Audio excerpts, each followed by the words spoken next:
Exodus 9. We've now seen blood, frogs, dead frogs, gnats, and flies, and Pharaoh still won't let God's people go. This will not end well. Also, I cannot stop thinking about the stench. Then the Lord said to Moses, "Go to Pharaoh and say to him, 'This is what the Lord, the God of the Hebrews, says. Let my people go so that they may worship me. If you refuse to let them go and continue to hold them back, the hand of the Lord will bring a terrible plague on your livestock in the field, on your horses, donkeys, and camels, and on your cattle, sheep, and goats. But the Lord will make a distinction between the livestock of Israel and that of Egypt, so that no animal belonging to the Israelites will die.'" God says this like the livestock haven't already suffered enough with the other plagues. He's just taking his wrath out on innocent animals. Pretty sure God could have just made the Israelite livestock bigger or healthier or stronger than the Egyptian livestock and made the same point. Instead, he's like, I need to murder. But I want you all to remember this. All the livestock are about to die. That's going to become very interesting a few verses from now. The Lord set a time and said, "Tomorrow the Lord will do this in the land."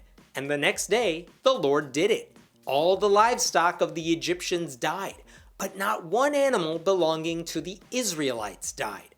Pharaoh investigated and found that not even one of the animals of the Israelites had died. Yet his heart was unyielding, and he would not let the people go. I think we've all figured out that Pharaoh is very stupid. The point was made a long time ago. I'm not sure why God thinks multiple examples of a dumb person doing dumb things will suddenly change anyone's mind. Then again, I criticize Donald Trump on Twitter, so what do I know? That just said all the livestock belonging to the Israelites live. But I thought all the Israelites were slaves. Where did they get the livestock from? Also, what other plagues do we have in store? Then the Lord said to Moses and Aaron, "Take handfuls of soot from a furnace, and have Moses toss it into the air in the presence of Pharaoh. It will become fine dust over the whole land of Egypt, and festering boils will break out on people and animals throughout the land." I can't decide if this is unbelievably creative or incredibly lazy. Take soot, throw it in the air, and it'll ruin everyone's skin. Just as they're recovering from all those gnat bites. Why are we hurting the animals again? So they took soot from a furnace and stood before Pharaoh. Moses tossed it into the air, and festering boils broke out on people and animals. The magicians could not stand before Moses because of the boils that were on them and on all the Egyptians. But the Lord hardened Pharaoh's heart, and he would not listen to Moses and Aaron, just as the Lord had said to Moses. So the Lord sent a plague. Then the Lord made Pharaoh say he still doesn't believe in the Lord. Do we need more proof that God is the villain in this story?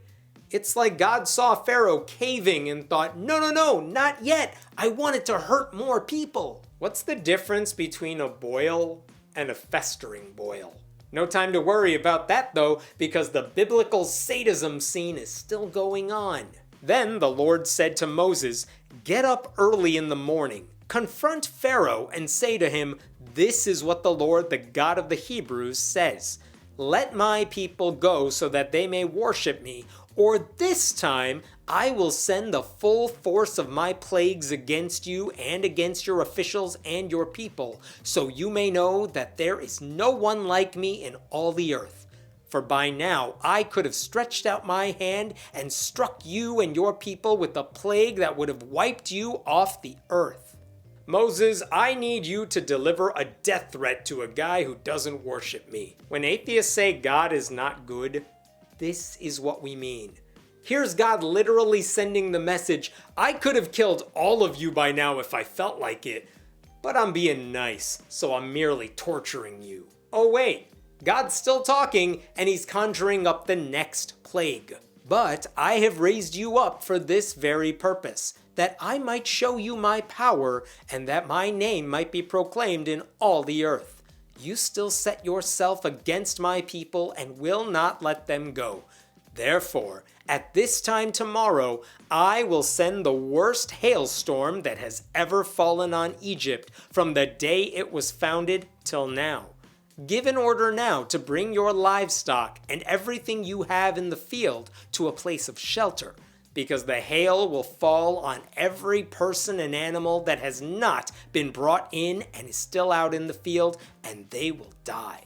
A deadly hailstorm that kills people and cows until they take shelter.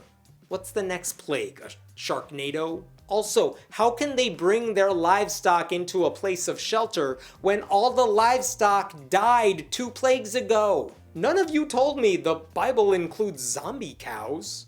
Those officials of Pharaoh who feared the word of the Lord hurried to bring their slaves and their livestock inside.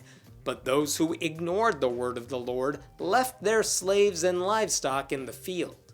Who is ignoring God after all this? It seems worth pointing out that if a hailstorm is strong enough to kill anyone who's outdoors, it's probably strong enough to destroy the shelters that these people are in.